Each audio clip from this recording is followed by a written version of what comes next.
Hallo und willkommen zurück zum zweiten Teil der Schreibprüfung für das Goethe-Zertifikat A2. We would highly appreciate it if you support our work with a subscription. Therefore, we can produce even more learning videos for you. Anyway, let's start with today's topic and I wish you happy learning. In this part of the exam, we look at some key information first and look at how such a written text should look like. So you know exactly what you have to do and what your aim for this task is. Of course, if you want to write such a text, you must know how it is structured. And for this reason, I'll show you exactly what your text needs. We will discuss some useful phrases and conjunctions as well. After the theory part, you are ready to test your knowledge with an example task. Whenever you're done with writing, you can check your answers with another example. Okay, let's dive right into it. In the second and last part of the writing exam, you must write a semi-formal email. That means that you already know the person but still write in the polite form. It is an everyday correspondence, such as the cancellation or acceptance of an appointment. Your text should contain 30 to 40 words and must contain 3 given points. The examiner will check if you choose the correct writing style, in what way you can express yourself, and if you master German properly and appropriately.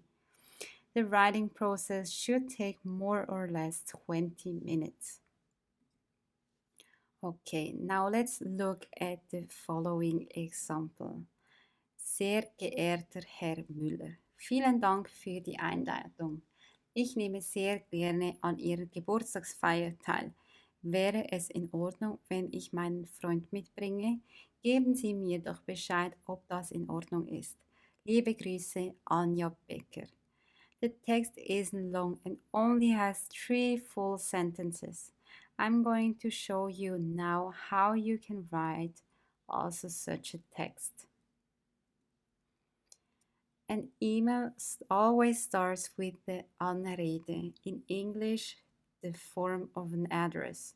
In German, you have 3 different ways to start an email.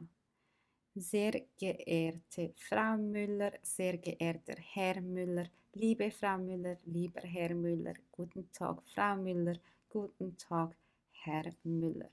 In English, respected Mr. or Mrs. Müller, dear Mr. Mrs. Müller, good day Mr. or Mrs. Müller. As you probably already know, words are adjusted depending on gender. If the person is a woman, you need to add an E and an ER for a man. Always keep that in mind. Next, the introduction of the email. Why are you writing this email? What's the reason? Here are some examples of how you can start a mail. Ich schreibe Ihnen, weil. Vielen Dank für Ihre E-Mail. Ich habe mich sehr darüber gefreut. Es freut mich zu hören, dass. Danke Ihnen für die Einladung. Ich freue mich sehr. And in English, I am writing you because. Thank you for your email. I was really happy about it. I'm glad to hear that. Thank you very much for the invitation. I look forward to it. That part of the email differs depending on the task. Sometimes the task gives you the information that was written to you and sometimes not. If not, you can just write whatever you want. Now you need to describe your issue further. There are a lot of reasons why someone is writing an email.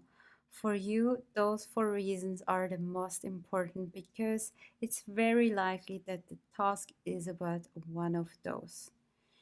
You could be asked to confirm or cancel an appointment, ask something, bring something or someone with you, or offer help. After you wrote about your issue, or in other words, explained the reason for your writing, you need to end the email. An email is best ended by writing what is next expected. Are you waiting for an answer? Write it down. You could say, geben Sie mir Bescheid, ob das in Ordnung ist. Let me know if that is good for you. Vielen Dank im Voraus. Thank you in advance. Ich freue mich auf Ihre Antwort. I look forward to your reply. Ich hoffe, ich höre bald von Ihnen. I hope I will hear from you soon. And lastly, after you wrote your final sentence, you end the email with a farewell. I recommend you to just learn one by heart and stick with it. Mit freundlichen Grüßen, liebe Grüße, herzliche Grüße, viele Grüße aus Zürich, viele Grüße und ein schönes Wochenende. And in English, best regards, kindly regards, hearty regards, many greetings from Zurich, many greetings and a nice weekend. Careful. There's no comma between the farewell and your name. I know you do that in English, but in German you don't do that. Here's a list of phrases that you could use for the upcoming exam. Depending on what the task is asking you, you can choose from one of them and include it in your email. The task could ask you if you should arrange a meeting. Then you could write, haben Sie am Samstag Zeit? Würde es Ihnen nächsten Montag passen? Können wir uns Mittwoch verabreden? And in English, do you have time on Saturday? Are you available on Monday? Can we see us on Wednesday? Or you must postpone it, then you could say the following. Ich habe am Dienstag leider keine Zeit. Ich bin leider nicht da. Ich muss leider unseren Termin absagen. And in English, unfortunately, I'm unavailable on Tuesday. I'm not here. I have to cancel our appointment. Maybe you got invited to a party. Lucky you. If you still have some questions about it, then you could ask the following. Wo wohnen Sie? Können Sie mir den Weg sagen? Darf mein Freund mitkommen? Sollte ich noch etwas mitbringen? And in English, where do you live? Could you explain the way? Can I bring my boyfriend? Should I bring something? You find even more phrases in our handout, which is linked in the info box down below. While writing a text, it is necessary to connect them with the help of conjunctions. Conjunctions are words that connect other words, phrases, clauses, or sentences. Let's listen to this example. Es freut mich zu hören, dass ich an Ihrem Fest teilnehmen darf. The word das is a conjunction and connects the two phrases. There are different kinds of conjunctions. For writing an email, especially two types of conjunctions are really important. First, we have the one where you explain something. And these are the words, the conjunction you could use. Weil, because, then, da, because, deshalb, for this reason, darum, therefore. Or the other, where you need to correct something, such as aber, but, trotzdem, despite, sondern, rather, doch, but, dennoch, nonetheless. I guess you are ready for an exercise. Here's the example task. Deine Chefin, Frau Petra, organisiert ein Geschäftsessen bei sich zu Hause. Sie hat dir eine Einladung zur Feier geschickt. Schreibe deiner Chefin eine E-Mail. Bedanke dich für die Einladung und sage ihr zu. Frage deine Chefin, ob du etwas mitbringen kannst. Frage sie nach dem Weg. Schreibe zu allen 3 Punkten. Feel free to pause this video and take your time to write your own email. It would be best if you set yourself a timer for around 20 minutes, because in the exam you already used 10 or 30 minutes for the first one. Also, don't forget to include those 3 points and count your words. Also, check your vocabulary, check if everything is included, and if you have written every word correctly.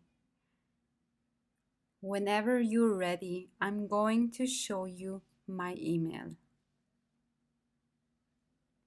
Liebe Frau Petra, vielen Dank für die Einladung. Gerne bestätige ich meine Teilnahme an dem Geschäftsessen bei Ihnen. Ich wollte Sie noch fragen, ob ich etwas mitbringen sollte. Beispielsweise einen Gurkensalat. Könnten Sie mir noch sagen, wie ich am besten zu Ihnen komme? Ich freue mich. Liebe Grüße, Shila. As you can see, I started by writing about the first point right after the greeting.